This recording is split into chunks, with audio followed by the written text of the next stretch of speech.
Grandes civilizações.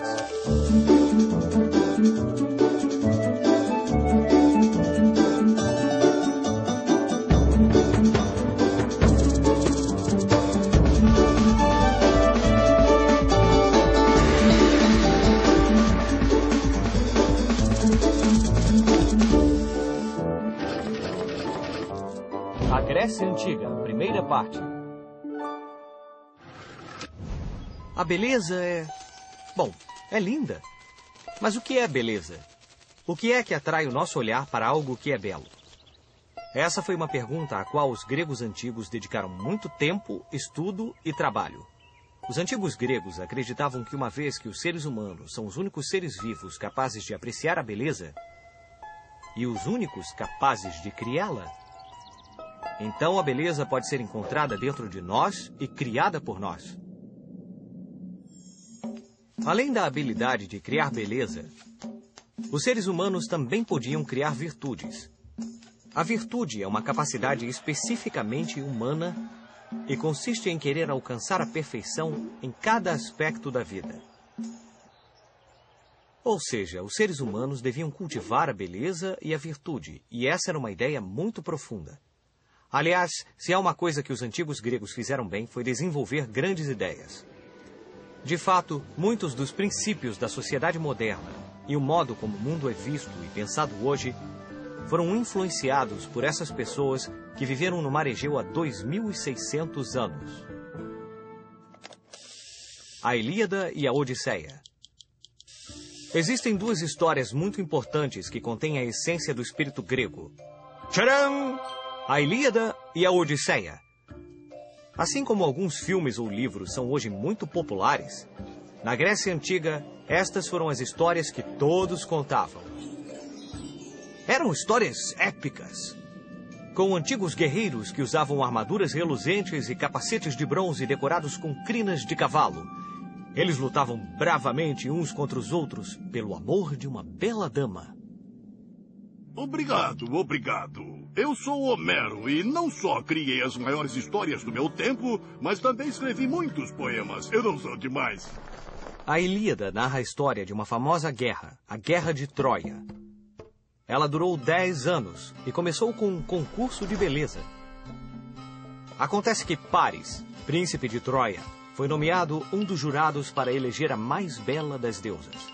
Afrodite, que era a deusa do amor, estava muito ansiosa para vencer e prometeu a Paris que, se ela ganhasse, iria dar a ele o amor da mulher mais bela do mundo. Eu prometo a você a mais bonita do mundo, mas eu tenho que ganhar, tá? Como Afrodite ganhou, Paris se sentiu no direito de raptar Helena, a mais bela mulher da época. Mas o problema é que Helena era esposa de Menelau, um poderoso rei grego. Menelau ficou enfurecido e contou tudo a seu irmão, o poderosíssimo rei Agamenon, que ficou ainda mais irritado. Agamenon declarou guerra a Paris e aos troianos. Nessa guerra, heróis como Aquiles e Heitor tornaram-se figuras lendárias. Eles lutaram bravamente pela honra de seu povo e pela proteção de seus amigos. Outro herói que ficou famoso por conta da Guerra de Troia foi Ulisses. Ele era muito esperto e utilizava sua inteligência de uma forma muito especial. Foi ele que criou um incrível plano para vencer os troianos. Ulisses simulou uma retirada e deixou um enorme cavalo de madeira como presente junto às muralhas de Troia. Então, os ingênuos troianos levaram-no para dentro da cidade, e quando caiu a noite, os soldados gregos escondidos saíram de dentro do cavalo e tomaram Troia de surpresa. Assim terminou a guerra. Tudo graças a esse artifício inteligente de Ulisses, que deu a vitória aos gregos. Esta é a história da Ilíada e de como terminou a Guerra de Troia. Nossa próxima história é a Odisseia.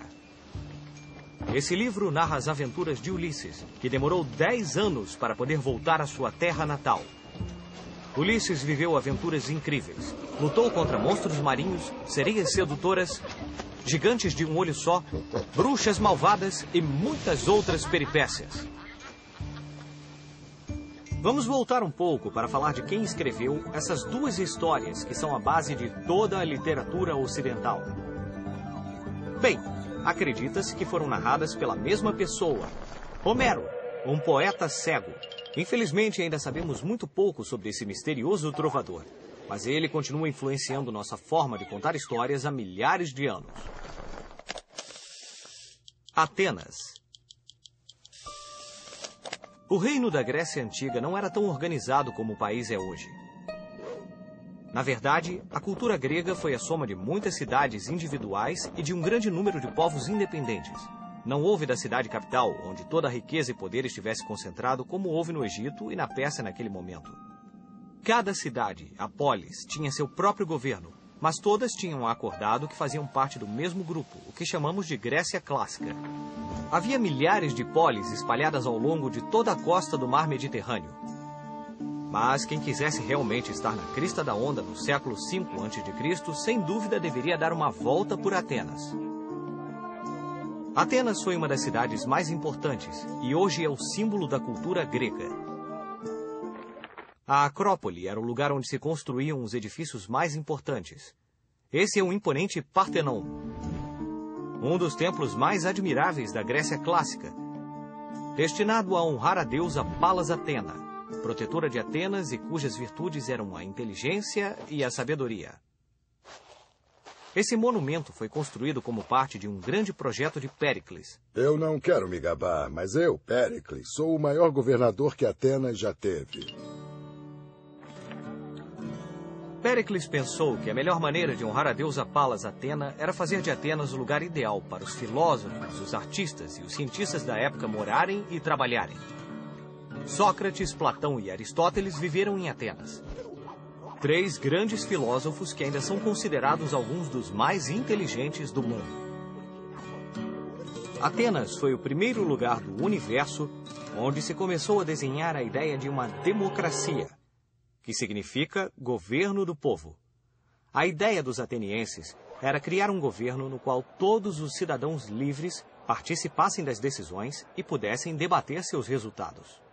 Logo, se cada pessoa era capaz de gerar virtudes, então qualquer pessoa teria todas as habilidades necessárias para governar, não é mesmo? Na verdade, hoje todos os cidadãos participam das decisões através do voto. Isso é o que chamamos de democracia.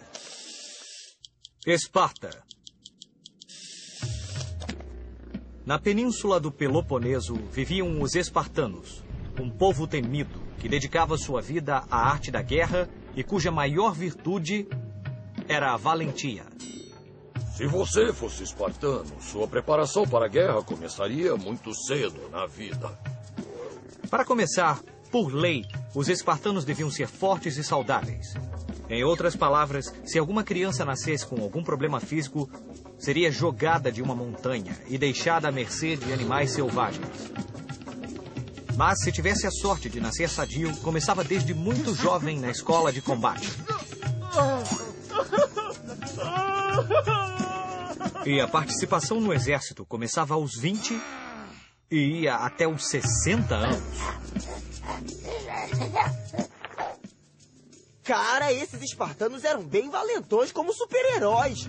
Isso não é nada. Basta abrir um livro para descobrir mais sobre uma das maiores histórias de Esparta. Durante as Guerras Médias, em 480 a.C., um imenso exército do Império Persa, liderado pelo rei Xerxes, quis invadir as cidades gregas.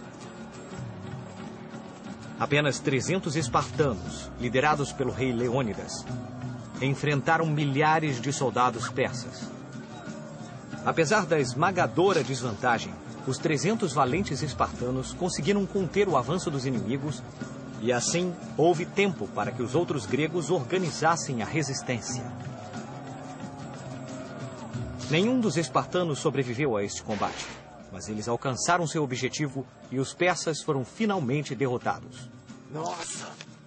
Vamos usar nossa bússola do tempo para ver o que estava acontecendo em outros lugares do mundo nessa mesma época.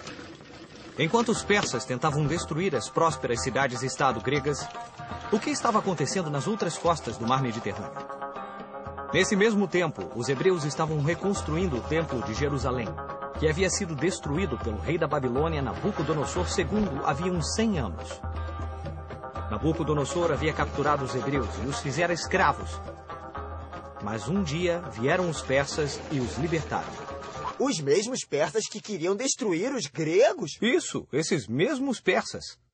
Cara! Vamos ver o que vai acontecer no próximo episódio. A Grécia Antiga, segunda parte. Havia um jovem rei na Grécia que se tornaria um dos maiores generais que o mundo jamais tinha visto. Vamos ver, eu já conquistei aqui, e aqui, e aqui, e quase todo o mundo antigo. Eu conquistei até aqui.